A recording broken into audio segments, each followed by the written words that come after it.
Shalom Bapak Ibu Saudara, jemaat yang dikasihi Tuhan. Jumpa kembali karena anugerah dan kasih Tuhan yang begitu besar telah memberikan kita kesempatan, kesehatan, berkat rohani, berkat jasmani.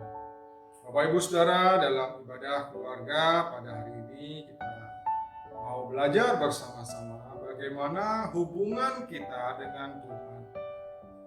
Kalau manusia dalam hubungannya dengan sesama, khususnya dalam hubungan cinta, seringkali kita mendengar banyak lagu-lagu yang mengagungkan cinta, kesucian cinta, ketulusan, kesetiaan, dan sebagainya.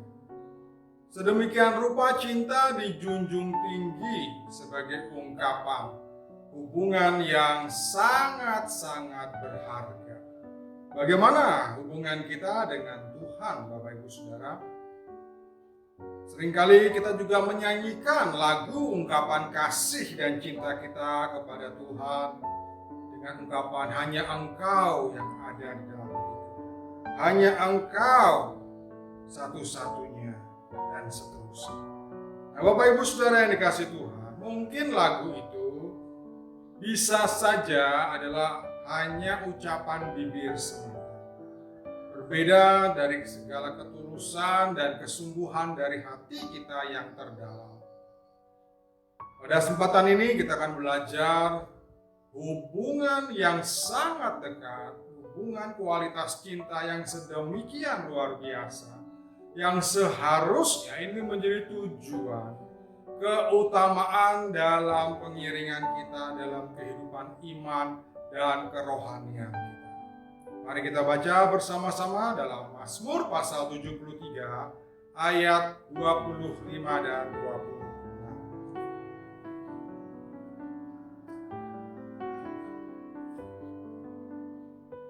26. Siapa gerangan ada padaku di sorga selain Engkau? Selain Engkau tidak ada yang kuingini di bumi. Sekalipun dagingku dan hatiku habis lenyap, gunung batuku dan kebahagiaanku tetaplah Allah selama-lamanya.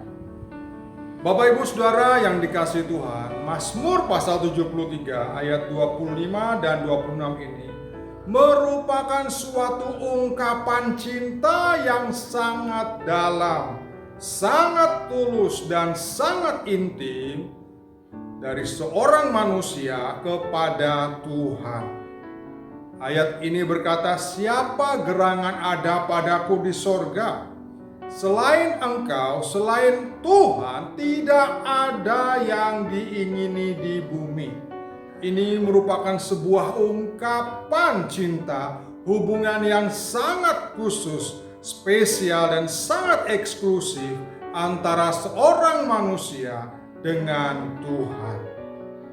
Dua ayat yang kita baca, sekalipun dagingku dan hatiku habis lenyap, hanya Tuhanlah gunung batuku bagianku selama-lamanya. Artinya posisi Tuhan dalam kehidupan dan hatinya tidak tergantikan oleh apapun juga.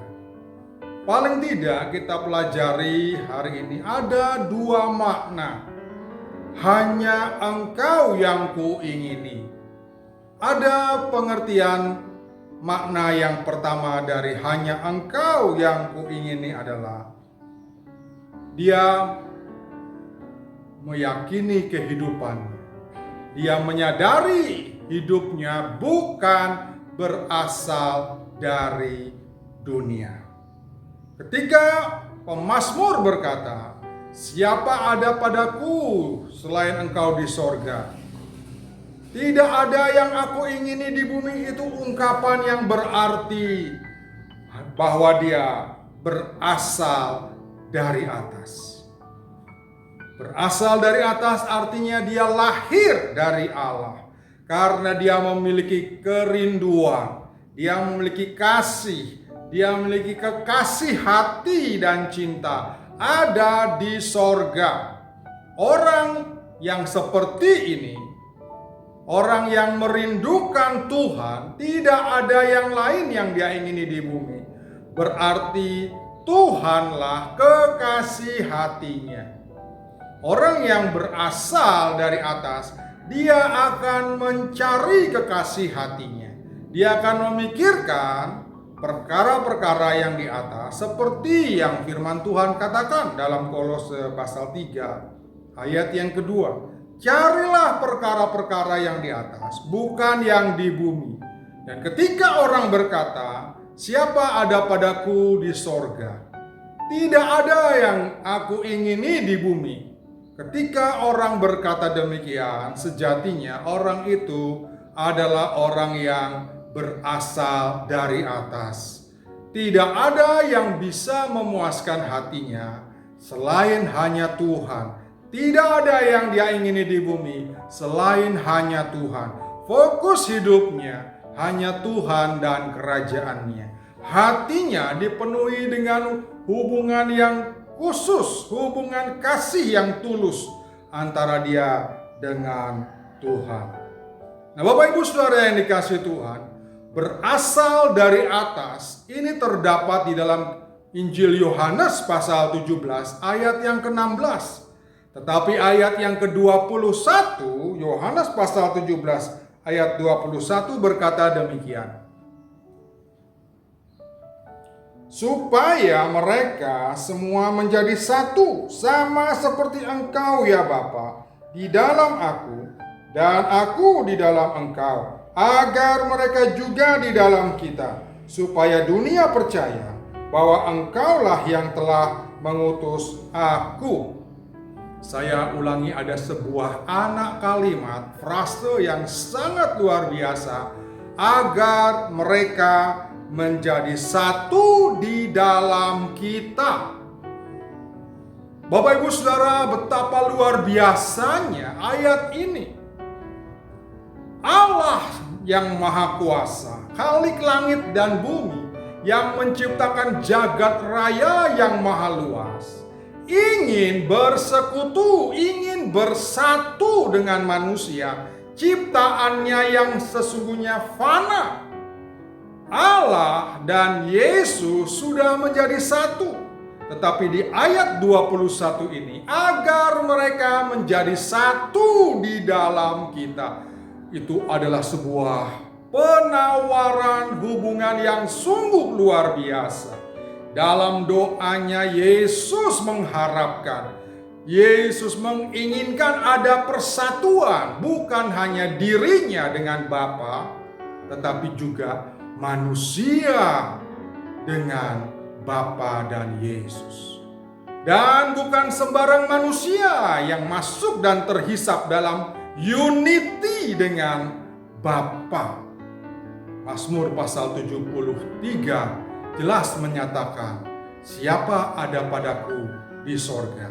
Tidak ada yang kuingini di bumi. Hanya orang-orang seperti inilah yang layak dan pantas untuk menjadi satu bersama dengan Yesus dan Bapa. Pertanyaannya, bagaimana caranya kita membangun hubungan dengan Bapa? Tidak ada lain selain persekutuan yang intens, persekutuan yang konsisten, komitmen tekad yang sungguh-sungguh untuk membangun persekutuan setiap waktu dengan Bapa. Ketika kita mengatakan Bapa kami yang di sorga, seharusnya itu juga merupakan bagian dari keintiman antara kita orang percaya, anak-anaknya, dengan Allah yang Maha Kuasa dengan panggilan Bapa. Harus kita menyadari ini sebuah usaha dan perjuangan untuk membangun persekutuan yang intim. Tidaklah mudah, karena ada kekasih-kekasih lain yang bisa merusak hubungan kita. Tetapi sejatinya kita harus mengutamakan dan tidak ada tempat lain selain kekasih hati kita, yaitu Tuhan dan kerajaan. Bapak Ibu Saudara yang dikasihi Tuhan, seberapa banyak kita menggunakan waktu membangun persekutuan dan hubungan dengan Tuhan. itulah yang akan mengakibatkan kualitas hubungan kita semakin hari semakin intim dan dekat. Pemazmur bukan 1-2 kali saja, tetapi ini adalah bagian hidupnya kalau dia berkata, selain Engkau tidak ada yang kuingini. Persekutuan dengan Tuhan tidak dibangun dengan satu hari atau dalam sekejap atau dalam hal yang instan dan cepat. Harus merupakan sebuah kebiasaan. Banyak orang merasa dia sudah membangun persekutuan ketika ada di gereja, ketika dia sudah membaca firman, ketika dia sudah berdoa dan sebagainya. Dan seharusnya itu adalah menjadi kesukaan, menjadi sesuatu yang menggairahkan hidupnya, karena tidak ada yang dia ingini selain Tuhan dalam hatinya. Hal yang kedua, makna hanya Engkau yang kuingini adalah Tuhan adalah tujuan hidupnya. Tuhanlah yang menjadi kesukaan dan kebahagiaan hidupnya. Dunia tidak bisa memuaskan dan membahagiakan hidupnya. Kalau pemazmur berkata hanya Engkau yang kuingini, berarti hanya Tuhanlah yang menjadi kebutuhan hidupnya. Dalam Mazmur pasal 42, pemazmur menggambarkan dirinya seperti rusa yang rindu, yang haus akan air. Demikian juga jiwaku merindukan Engkau. Seperti halnya rusa membutuhkan air, demikian juga seharusnya orang yang berkata, hanya Engkau yang kuingini, cirinya adalah Tuhan adalah kebutuhan hidupnya. Tuhan adalah kebahagiaan hidupnya. Tuhan adalah kesukaan jiwanya. Dan kalau saya bayangkan, Tuhan adalah nafas kehidupan. Tuhan adalah oksigen yang dihirup. Bukan saja air, Tuhan juga adalah oksigen yang dibutuhkan setiap waktu dan setiap saat. Bayangkanlah jika kita manusia tidak membutuhkan oksigen. Apa yang terjadi? Sesungguhnya kita adalah orang-orang yang mati. Seharusnya Tuhan juga adalah sumber oksigen, nafas kehidupan, dan air yang memberikan kepada kita arti kehidupan. Bapak Ibu Saudara, pada tingkat seperti inilah kerohanian kita menyatakan Tuhan itulah nyawa kita. Tuhan itulah segala-galanya dalam hidup kita. Tuhan itulah hidupku. Aku tidak bisa hidup tanpa Dia.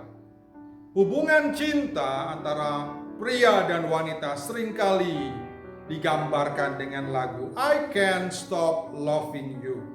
Aku tidak bisa hidup tanpamu. Kalau ini kita ganti, aku tidak bisa hidup tanpa Tuhan, adalah sesuatu yang wajar juga. Kalau kita berkata aku tidak bisa terpisah dari pasanganku, dari hartaku, dari kekayaanku, dari jabatanku dan sebagainya, maka seharusnya di atas semuanya itu agenda satu-satunya, tujuan hidup kita bukanlah harta, bukanlah pasangan hidup, bukanlah kesuksesan, bukanlah kekayaan. Harusnya Tuhanlah hanya satu-satunya yang kita inginkan. Hanya Tuhanlah oksigen yang memberikan arti kehidupan. Hanya Tuhanlah air yang bisa melepaskan dahaga kehausan jiwa kita. Hanya Dialah yang bisa melepaskan seluruh kerinduan hati kita. Bapak Ibu Saudara yang dikasihi Tuhan, kalau kita melihat mengapa ada orang yang bunuh diri, mereka bunuh diri karena berbagai alasan. Ada yang broken heart, putus hati, patah hati atau putus cinta. Mereka mengambil keputusan untuk bunuh diri. Ada yang kehilangan pasangan, mereka bunuh diri. Ada yang tidak sanggup beban hidup yang berat, mereka bunuh diri, dan sebagainya. Mereka gagal dalam hidup, dalam karir, dalam studi, dalam keluarga, dalam rumah tangga, dalam hubungan apa saja. Akhirnya alasan-alasan itu dipakai untuk pembenaran bunuh diri. Dapatkah kita bayangkan seperti apa mereka itu? Itulah yang disampaikan oleh pemazmur di ayat yang ke-26. Selain Engkau tidak ada yang kuingini. Gunung batuku, bagianku adalah Engkau ya Allah. Sampai dagingku, hatiku habis lenyap. Tidak ada yang bisa menggantikan Tuhan dalam hidupnya. Tuhanlah yang menjadi nyawa hidupnya. Tuhanlah yang menggeser semua kedudukan apapun dalam hidupnya. Entahkah hubungan dengan pasangan, entahkah hubungan cinta, entahkah harta, kekayaan, dunia, kesenangan, hobi, apa saja. Tidak ada yang bisa menggantikan kedudukan Tuhan di dalam hati dan hidupnya. Itulah yang disebut Tuhan adalah kesukaanku, Tuhan adalah tujuan hidupku, Tuhan adalah kebahagiaanku. Nah, Bapak Ibu Saudara yang dikasihi Tuhan, bagaimana dengan kita? Penghayatan dan pemahaman hidup seperti apakah yang sedang kita jalani? Adakah kita menjalani dengan hati yang mendua? Tuhan juga dan dunia juga. Dunia memuaskan hatiku, juga Tuhan memuaskan hatiku. Tidak ada tempat untuk dua tuan yang berbeda, seperti kata firman Tuhan. Kalau bukan Tuhan, tidak ada yang lain. Jangan memberikan waktu setengah-setengah untuk Tuhan. Daripada setengah, lebih baik tidak sama sekali. Bapak Ibu yang dikasihi Tuhan, inilah yang harus menjadi kesadaran kita. Kualitas hubungan cinta seperti apakah yang sedang kita bangun? Apakah kita menyadari kita ini berasal dari atas? Kalau kita menyadari kita berasal dari atas, maka gaya hidup kita, kualitas hidup kita, tentulah harus ke kualitas pribadi Tuhan dan kekasih kita. Kalau pribadi Tuhan yang kekasih hati kita adalah kudus, maka sejatinya juga kita harus hidup di dalam kekudusan dan kesuciannya. Hidup tidak bercela dan bernoda di hadapannya. Kalau Tuhan adalah tujuan dan kebahagiaan hidupnya, seperti kata pemazmur, tidak ada yang kuingini di bumi selain Engkau. Sampai hatiku dan habis, dagingku habis, hanya Tuhanlah bagianku sampai selama-lamanya. Apakah Tuhan adalah segala-galanya dalam hidup kita? Apakah Tuhan sudah menjadi oksigen seperti kehidupan kita secara jasmani? Apakah Tuhan sudah menjadi air yang kita butuhkan setiap hari? Apakah Tuhan yang mengisi hari-hari kita sehingga hari-hari kita penuh dengan kebahagiaan yang berkualitas dengan Tuhan? Atau sebaliknya, ada kekasih hati yang namanya dunia dengan segala keinginannya. Bapak Ibu Saudara, mari kita bangun kekristenan kita. Tujuan kita adalah satu, yaitu sorga.